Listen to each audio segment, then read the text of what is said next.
In today's video, I'm going to teach you how to launch a school community using this beginner guide.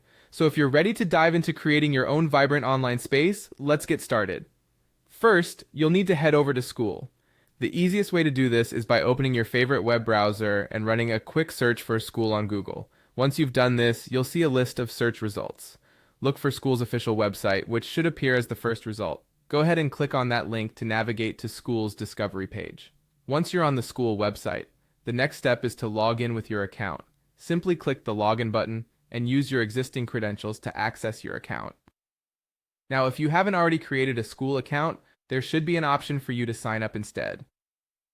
Now, assuming that you've successfully logged in, you should see a variety of options in front of you. Next, direct your attention to the top left corner of the page.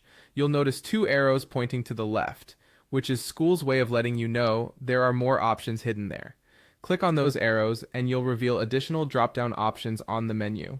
With the menu open, look for the option that says Create a Community. Click on this and Skool will guide you through the subsequent steps. Don't worry, it's all quite straightforward, even if you're brand new to this. Once you've determined that you're in the right place, you can go ahead by selecting the Create Your Community button. You'll find it on the setup screen where Skool gives you the option to initiate the process of creating your personalized community hub.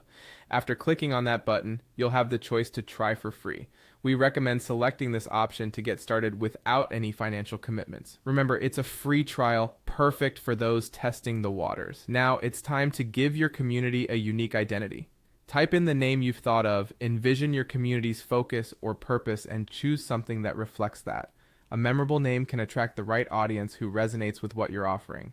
At this point, Skool will request some additional details specifically about your payment method. Enter your payment information. Don't worry, you're still on the free trial, but this is needed to move forward. Rest assured that you won't be charged until the trial period ends. Finally, confirm everything by clicking Start Free Trial. This action finalizes your setup and launches your Skool community. Congratulations, you've now created a space where you can gather like-minded individuals, share resources, and foster engaging discussions. I hope this guide has been helpful in navigating you through the setup process. Whether you're planning to host courses, webinars, or social groups, your Skool community is now ready to grow with you. Thank you for watching, and good luck with your new community.